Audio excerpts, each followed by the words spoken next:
Welcome to Heads Up Display, the show where we give you a well-rounded review of all the hottest games and the most recent news in the gaming industry.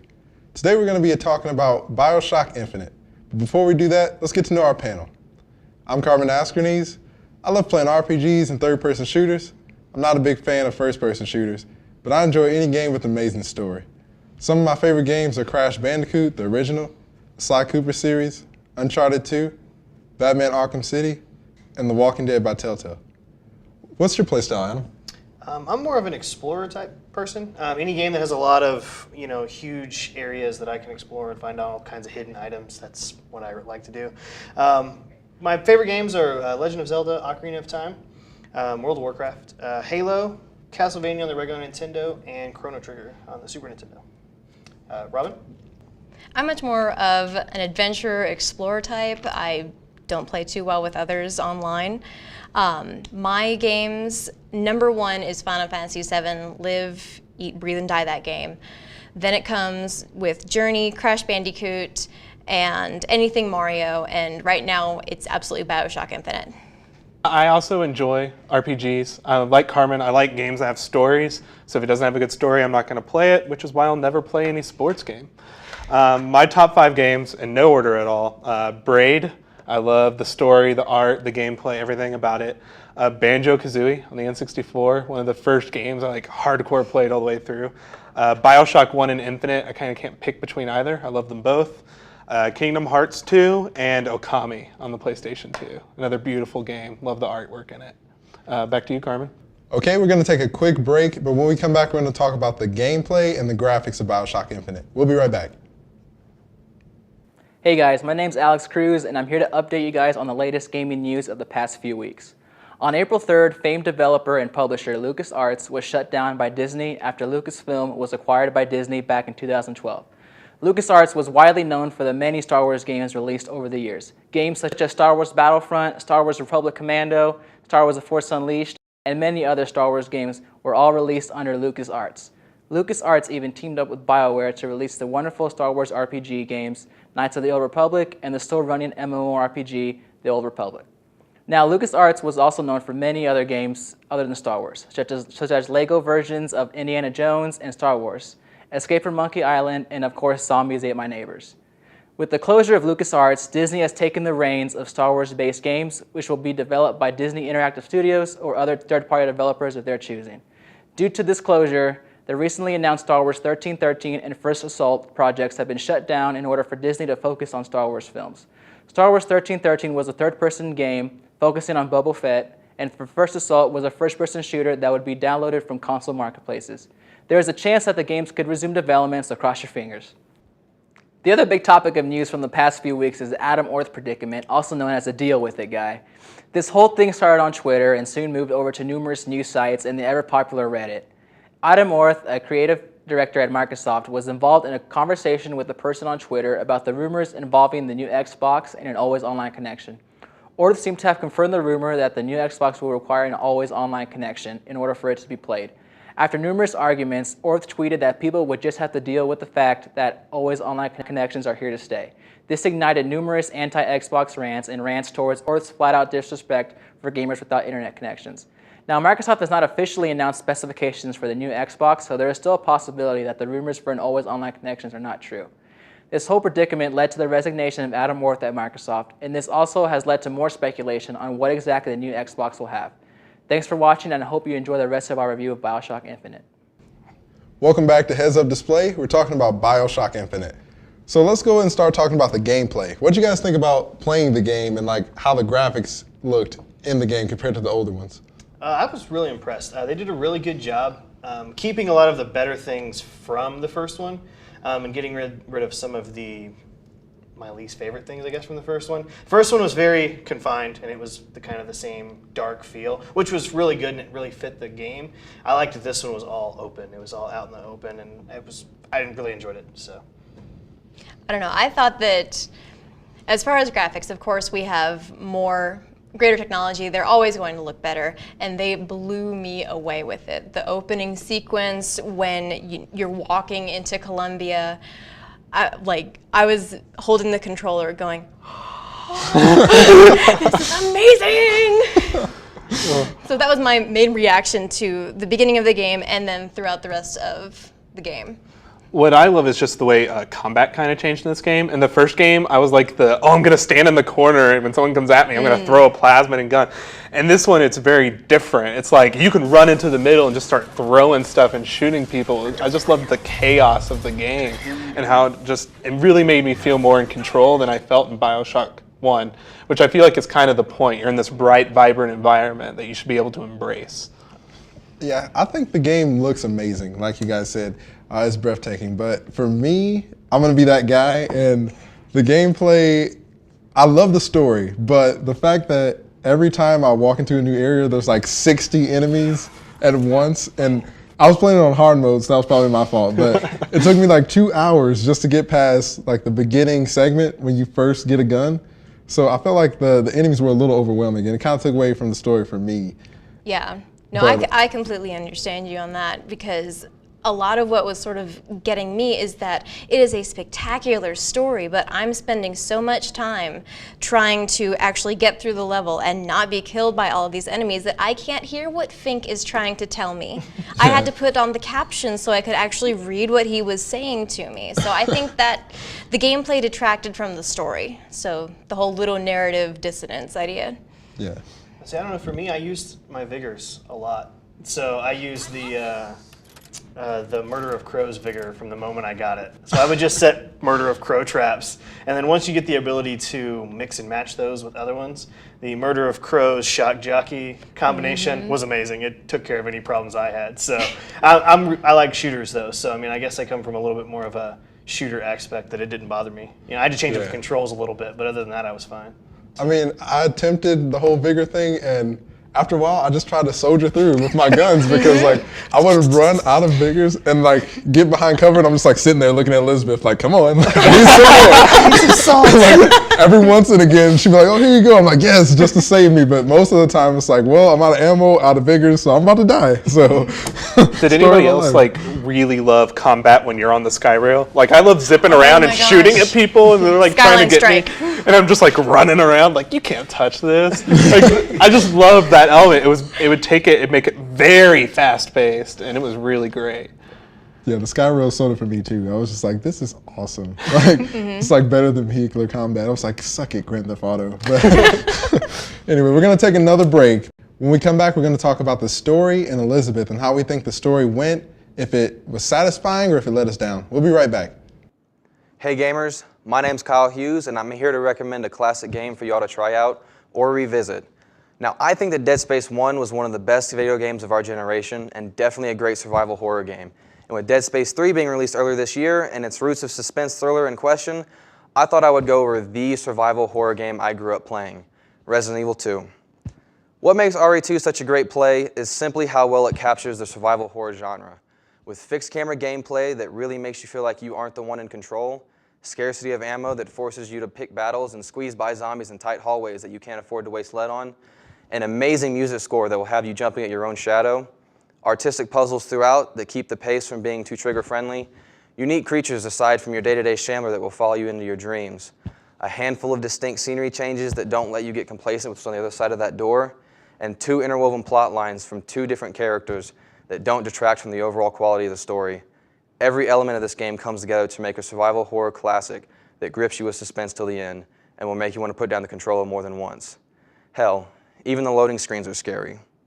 Now, the series has changed a lot over the years, so don't dismiss what I'm saying just because you played RE6. This is a cold sweat-inducing sequel to an equally thrilling game, Resident Evil 1. So if you're a fan of survival horror and a fan of Dead Space, go pick up Resident Evil 2 for a feel of what real survival horror feels like and where it all got started. Welcome back to Heads Up Display. Today we're talking about Bioshock Infinite. Let's talk about the story and Elizabeth as a character. What did you guys think about the story? Let's start with that. I am just fascinated by it. I like that they kind of took the idea of starting with the lighthouse because I love that opening sequence in both games. And the second game, I just love that you walk in and then there's like the wash you of the sins and he's like, I don't need that. And then you go up and they do the complete reverse of the first game. They launch you into the sky and I just loved that. I thought it was a really great opening to the game and it got the story moving in a fantastic way. I completely agree. The story for me, I mean, I did finish, so I mean, I don't want to get anything spoiler heavy, but I mean, the story is really amazing. There may be some things at the end that people may be like, oh, okay, I don't understand, but it was really good. They wrapped up the story very well, and I loved Elizabeth as a character. She wasn't a little wilting flower that you had to protect the entire game. It was, which was great. And she wasn't like a, I can't remember her name, but the NPC character in Resident Evil 5 that just wasted everything that you owned in your inventory. Like Ashley or something? Yeah, I don't remember what her name was, but she was terrible.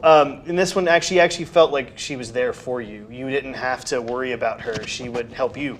So there was every once in a while I was like, man, I'm out of ammo. Oh wait, ammo. Thanks, appreciate that. So it was amazing. I especially appreciated the fact that when you first meet Elizabeth, the first thing that pops up in your little text bubble is, don't worry about Elizabeth. She can take care of herself. Yeah. Oh yeah. And she's running around, resupplying all the ammo. Here's salts. Here's all of these other elements that you desperately need. But she also doesn't get in the way. She isn't something that is an issue because you can move your sights around and she will get out of the way. Yeah, like she's definitely a humanoid character, and they had that little message like, Elizabeth's got your back, and I'm like, oh, awesome. So I can kind of do what I want now. I don't have to worry about if she dies and I lose, because a lot of games now seem like they have this whole dude bro system going on, and that was a nice change up from that. But what did you guys think about the story itself, like more than Elizabeth, like just the overall story? Well, the overall story is absolutely engrossing. I mean, I was already going through the first sequence with the look. Yeah.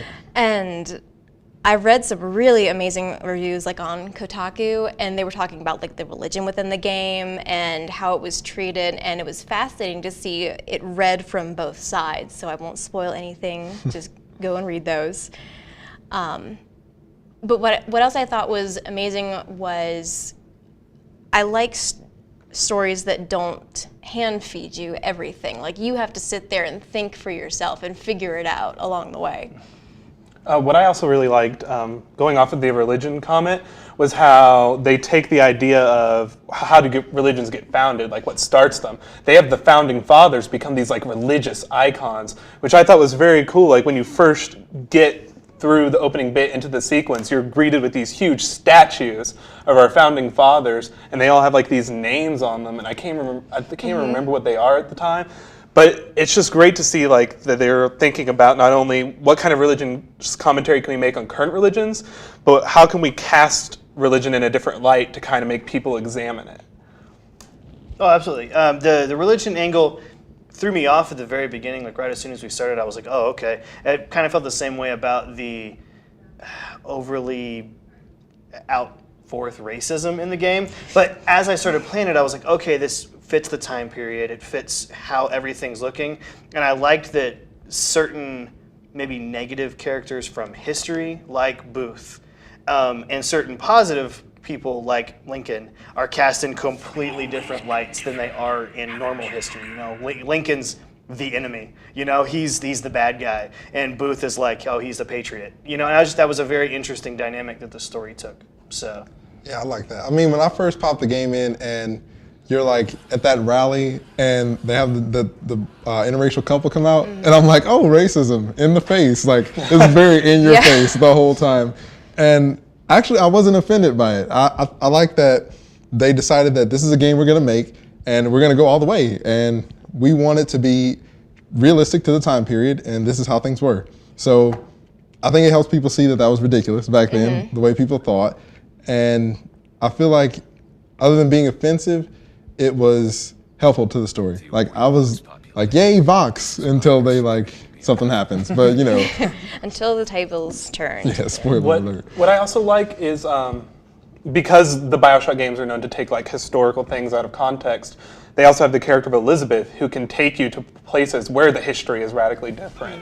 And I love that. Like, I think one of my favorite moments in the game is when I'm walking around the city after going through one of these tears, and I hear someone singing a Jimi Hendrix song, and I'm just like, this is completely weird. But I love that they would like, well, what happens if this person can see into the future and take it back? How would it sound inside that time period? And they use music a lot to signify that. I loved it. There's an interesting little Easter egg. It's first time you see her open a tear, if you look at you have to kind of turn your camera a little bit, but if you look at the billboard marquee, it is actually a marquee for Return of the Jedi in French. in And I was like, French. oh, that's awesome. 70s, awesome. Wasn't it Revenge Yeah, I of the think it was Jedi? actually Revenge of the Yeah. Which was Jedi, the which original the title. original So, I title. love that. Yeah, so. There are a lot of little Easter eggs. Yeah, in there little for cool Yeah. ones. Yeah. Yeah, nerd humor. But I never played the first 2 games myself, so I went into this bandwagon, and I really enjoyed it. Like I said before, I don't really like first-person shooters, but this is a game I really loved. Like, I felt like most of the times when I play a first-person shooter, I'm like, this is Call of Duty with a different character. But Yeah. this was a game in its own. The only thing I didn't like is dying so much, but that's just because I suck at first-person shooters. I'm like, I want to know what happens to Elizabeth. So Did you try 1999 mode? I did, and I didn't get past the first fight, so I Yeah. just turned the game off. Rage You quit. talk about dying a lot. Yeah, rage quit. But we're gonna take another break, and when we come back, we'll have our scores for you guys. We'll be right back. Hey guys, David here with Heads Up Display. If you're interested in Bioshock Infinite, this week our recommendation's really a no-brainer. The original Bioshock came out in 2007 and is considered by most, including me, to be one of the best games of this generation. What game designer Ken Levine and his team at Irrational Games did to bring the world of Bioshock to life has set the bar for immersive gameplay experiences, and in the 6 years since it's come out, few games have ever come close to matching the experience of walking around the sunken city of Rapture. The art design and music go hand in hand with one of the best video game narratives ever written to really give the feeling of a fallen 1950s version of a utopia. You'll spend hours wandering around the city finding every audio diary to pull every last drop out of the story. Even if you take away all those elements, the amazing story, the great art design, the wonderful and fully fleshed out world that is Rapture, you're still left with a great first-person shooter. The controls are tight and responsive, the weapons feel right, they each have 4 different ammo types that can be used for different situations. Genetic modifiers called plasmids are all around the city that can be used to alter combat by giving you superhuman abilities like the ability to shoot fire or electricity or control the citizens of Rapture to fight for you. Bioshock also has a system with enemies called Big Daddies that roam around the city with their little sister counterparts, creating battles that can happen at any time that the player chooses, leading to some of the most intense combat experiences in any shooter. Playing this game on the survival difficulty will push the skills of even the hardest of hardcore FPS players. In conclusion, this game is a must-play. If you like great stories, Bioshock's the game for you. If you like amazing experiences, if you like first-person shooters, if you like video games in general, hell, if you have a pulse, Bioshock is the definition of a must-play. And the best part, if you get Bioshock Infinite on the PS3, the original Bioshock's included for free. All right, for Heads Up Display, I'm David. Now back to the review. Welcome back to Heads Up Display. Today we're talking about Bioshock Infinite. Let's give our scores and final thoughts. Here at Heads Up Display, when we rate things, we'll give you our individual scores, and then we'll give you an overall for our show. So let's start with Will. I'm actually going to give this game a 10. I love Bioshock a lot, and the ending just blew my mind, like so hard that it's no way I can't give it that. I'm going to give it a 10. All right. Well, I still have not completed the game, so I'm going to give it a 9 out of 10 at this point, even though everyone else has said the ending is absolutely spectacular. I'm also surprised that they didn't do what Assassin's Creed does all the time. Whenever they begin the game, they always say this game was created by a team of multicultural people with different religious backgrounds and things like that. And so with all of the things that are happening within it, I'm surprised they didn't do that disclaimer. Yeah. I'm going to go with a 9 out of 10, actually. I love the game. Even though I usually don't play first-person shooters, I love this game, and the story was amazing. After the credits rolled, I was like, I have to play the whole game again because I just want to see it again. But I love the game, and I'll probably be playing it more and more. It has high replay value for me. So what about you, Adam? For me, I'm going to have to go with an 8.5. Story was amazing. Gameplay was really good. I think I just went into it with too high of expectations. Bioshock 1 is one of my top 10 games ever, and I went up with that level of expectation. It just didn't quite get there. The story for Bioshock 1 was just spectacularly amazing, and this one is almost as good. So I'm going to give it an 8.5. No, they've used Bioshock 1 as an example of how to use Ayn Rand's objectivism. I mean, it's like scholarly examined. Yeah. Yeah, it gets real. So with that said, that makes it a 9 out of 10 for Heads Up Display. Thank you guys for watching. Next week we're going to be talking about Dead Island Riptide. Make sure you guys tune in, subscribe to our page on YouTube, like us on Facebook, follow us on Twitter. And again, thanks for watching. We'll see you next time on Heads Up Display.